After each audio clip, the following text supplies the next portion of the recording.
Remplaçant de la 147, l'Alfa Romeo Giulietta fut dévoilée au Salon de Genève en 2010. L'appellation Giulietta renvoie à deux véhicules légendaires de la marque. La première mouture de 1954 était une berline familiale aux déclinaisons multiples coupé ou cabriolet. La deuxième était une berline familiale présentée en 1977. La Giulietta, troisième du nom, est, elle, une berline compacte uniquement disponible en version 5 portes.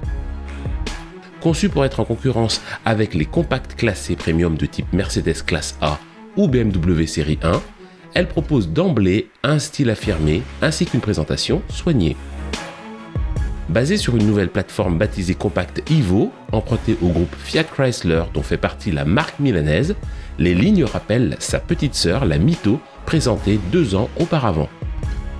Les clins d'œil stylistiques aux productions antérieures de la marque sont nombreux, calandre en V se prolongeant sur le capot en tête. À noter un premier restylage intervenu en 2013. La liste des modifications est la suivante.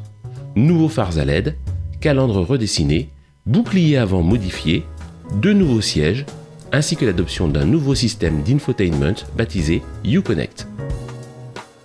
Un deuxième restylage intervient en 2016. Le nouveau logo Alfa, un nouveau pare-choc avant, ainsi qu'une nouvelle calandre sont introduits. Les chromes en profitent pour disparaître. Si le patronyme du modèle n'est pas nouveau, la technique diffère de ses prédécesseurs.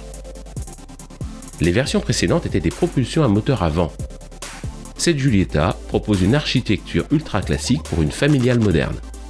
Traction à moteur transversal avant et boîte de vitesse en bout. La liste des moteurs proposés est la suivante. Tout d'abord en moteur essence, un 1400 4 cylindres en ligne, turbo-compressé, proposant, selon les versions, une puissance variant de 105 à 170 chevaux sur la version multi-air.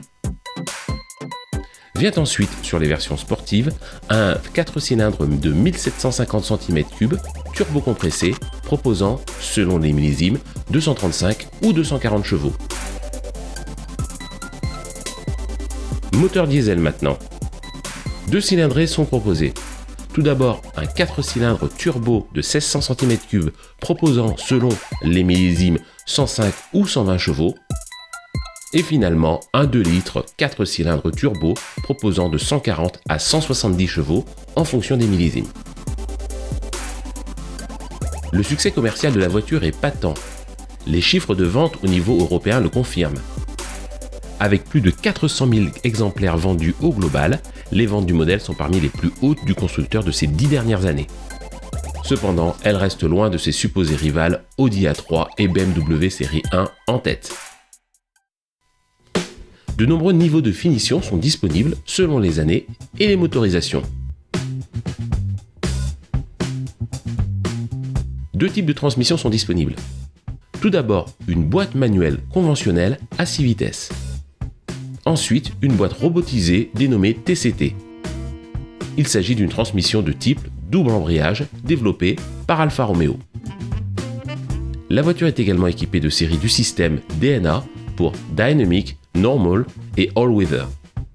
Selon l'option choisie, ce dispositif modifie la cartographie moteur, les lois de gestion du différentiel électronique Q2, du système électronique de stabilité, ainsi que du freinage et de la direction. Sur la route, le cocktail se situe dans la bonne moyenne. Les moteurs sont économiques et volontaires. Le châssis est rigoureux, sans toutefois s'approcher des références du segment.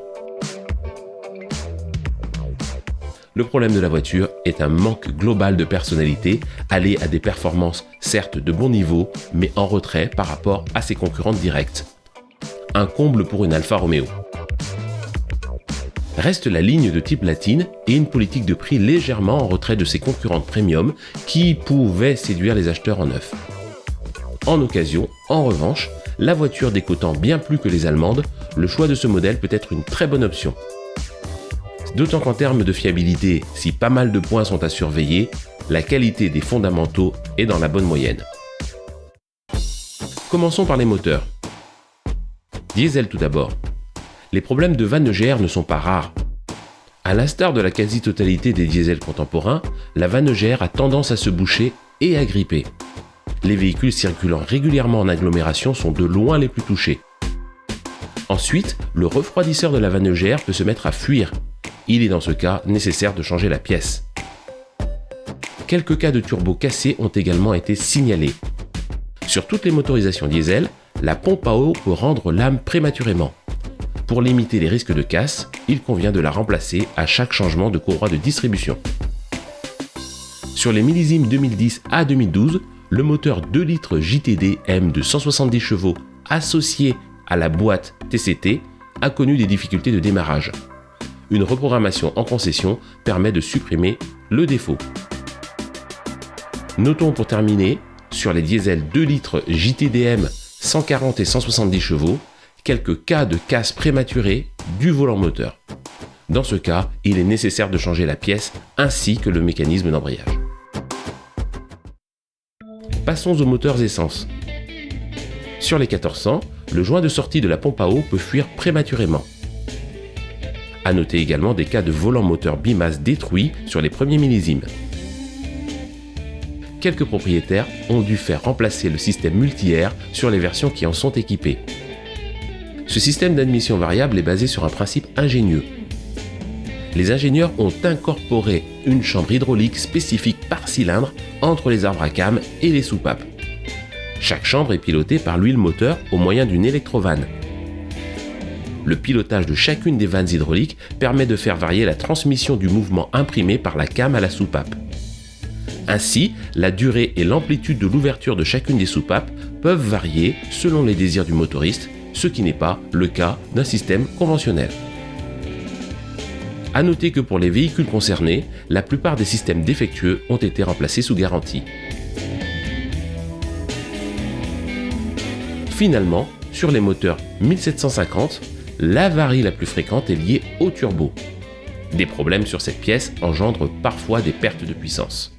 Dans ce cas, le changement pour un turbo neuf est indiqué. Passons aux transmissions. Quoique les grosses casses restent rares, les boîtes de vitesse manuelles ont tendance à être bruyantes. Bruit de roulement ou sifflement en 3e ou 4e ne sont pas rares. Pour limiter ce phénomène, il est recommandé d'effectuer une vidange de boîte tous les 60 000 km. Quelques propriétaires se sont également plaints de rapports difficiles à enclencher à froid comme à chaud. Dans ce cas, il peut s'agir des câbles de commande de boîte dont les rotules s'usent prématurément. Le changement des câbles doit résoudre le problème. Si tel n'est pas le cas, il est nécessaire d'ouvrir la boîte et de changer les synchros des vitesses concernées. Train roulant et châssis. Les biellettes de barres stabilisatrices à l'arrière peuvent montrer des signes de faiblesse sur les véhicules à fort kilométrage. Les remplacer est une opération rapide et peu coûteuse. À noter une réelle fragilité des amortisseurs arrière au choc. Certains conducteurs ont eu la mauvaise surprise d'amortisseurs pliés après un passage dans un nid de poule un peu violent. Les symptômes peuvent être des bruits venant de l'arrière, mais surtout un véhicule tirant d'un côté ou de l'autre. Les triangles de suspension à l'avant peuvent également montrer des signes de faiblesse. Couinement et bruits de type clong venant de l'avant sont les principaux symptômes de triangles à remplacer. Ajoutons que les pièces de l'échappement ont tendance à rouiller prématurément sur les voitures venant de régions dont les routes sont régulièrement salées. Pour finir, la Giulietta a tendance à user ses pneus de manière irrégulière. Les symptômes sont principalement des bruits de roulement importants. Le réglage des trains roulants ne suffit généralement pas à régler le problème. La permutation des pneus avant et arrière tous les 10 000 km est recommandée pour le limiter. Passons à l'intérieur. Sur tous les modèles, il n'est pas rare que l'une ou l'autre des poignées d'ouverture des portes intérieures soit cassée. Alfa Romeo ne proposant pas la poignée au détail, il faut généralement remplacer le panneau de porte entier. La facture est salée, celui-ci étant facturé aux alentours de 500 €. La qualité des matériaux est assez inégale sur les premiers millésimes. En effet, certains d'entre eux ont tendance à se détériorer rapidement. Citons les poignées de préhension des portes qui ont tendance à marquer, les parties plastiques du volant sensibles aux rayures, les pièces de commande du chauffage montrant des traces d'usure prématurée, le chrome du levier de vitesse qui pèle avec le temps, la casse du pommeau de levier de vitesse ou encore les charnières du vide-poche central avant qui se brisent facilement. Pour finir, quelques propriétaires se sont plaints de bruits et rossignols divers venant des portes ou du tableau de bord, principalement sur les premiers millésimes. Équipements électriques et électroniques. Sur les véhicules qui en sont équipés, le système d'appairage multimédia dénommé Blue & Me a connu une longue liste de bugs. Lecteur CD qui coince, non-reconnaissance des accessoires Bluetooth ou encore impossibilité de lecture des clés USB. Les bugs du système GPS sont également fréquents. Une reprogrammation peut suffire à régler ces problèmes. Si tel n'est pas le cas, le module de commande situé derrière le tableau de bord côté passager, voire le système multimédia entier, doivent être remplacés. Panne assez commune, le ventilateur du système de chauffage peut s'arrêter de fonctionner. Le capteur de température, à proximité de l'évaporateur, peut aussi dysfonctionner. Dans un cas ou dans l'autre, la facture de la réparation peut atteindre des sommets, la dépôt du tableau de bord étant nécessaire. Certains propriétaires ont également eu à changer prématurément le compresseur de climatisation. Mais le problème le plus courant reste les dommages des faisceaux électriques à l'arrière du véhicule. Mal protégés, les câbles à l'intérieur des gaines de passage au niveau du haillon finissent par se couper, voire même provoquer des courts-circuits. Dans un tel cas, les symptômes sont les suivants: feux arrière dysfonctionnants et problème d'ouverture de coffre. Le remplacement des faisceaux permet de régler le problème, mais malheureusement pas de manière définitive, la cause racine étant un défaut de conception du système. Citons pour finir les problèmes de start-stop. De nombreux propriétaires se plaignent d'un système fonctionnant de manière aléatoire et s'éteignant sans raison.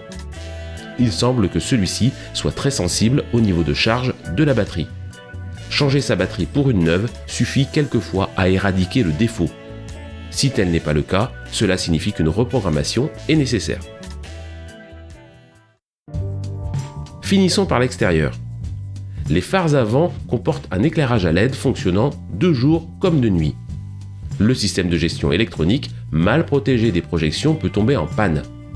Les symptômes sont les LED fonctionnant de manière aléatoire ou s'arrêtant complètement d'éclairer. Dans ce cas, il est possible soit de désactiver la lumière de jour dans les options du menu au tableau de bord, soit de changer le module de commande situé sous les phares. De nombreux propriétaires se sont plaints de poignées de porte avant cassées dont les parties arrière se détachent. Dans ce cas, il est nécessaire de changer la poignée. À noter également quelques cas de trappe à essence coinçant sur les véhicules à fort kilométrage. Une simple lubrification permet de régler le problème à moindre coût. Quelques propriétaires se sont également plaints d'antennes défectueuses. À noter des problèmes d'étanchéité réguliers dans le coffre. La source de l'entrée d'eau est le bouton d'ouverture du coffre. Dans ce cas, il faut le remplacer. Finissons par la cosmétique. Tout d'abord, les ailettes des calandres chromés peuvent se détacher sur certains modèles. Les entourages autour des antibrouillards sont sensibles à la corrosion. Et finalement la peinture. Peau d'orange et surtout grande fragilité aux impacts sont les deux défauts principaux relevés par les propriétaires. Familiale au style tranchant de la concurrence, la Giulietta se trouve aujourd'hui sur le marché de l'occasion à des tarifs abordables. L'achat de ce véhicule permet à son propriétaire de pénétrer par la petite porte dans l'univers du constructeur légendaire italien. Si la voiture n'a pas été épargnée par les soucis de fiabilité, les millésimes post-restylage, autrement dit d'après 2013, seront à privilégier étant moins touchés. Quitte à choisir une Alfa Romeo, autant se pencher sur un modèle puissant. En diesel, la version recommandée sera la 170 chevaux. Très performant et assez sobre, ce moteur motorise parfaitement la petite berline en lui offrant accélération et reprise de très bon niveau. Comme toujours, s'assurer que le véhicule a roulé le moins possible en agglomération permet de limiter les problèmes potentiels de vannes EGR. En essence, la version recommandée est la version la plus puissante, Quadrifoglio Verde de 235 ou 240 chevaux. Merci à tous de suivre mes vidéos. Si vous avez aimé celle-ci, n'hésitez pas, likez, partagez, surtout abonnez-vous. Appuyez sur la cloche pour être certain de recevoir toutes les notifications lorsque je publie de nouvelles vidéos ou lorsque je suis en live. Merci, bonne route!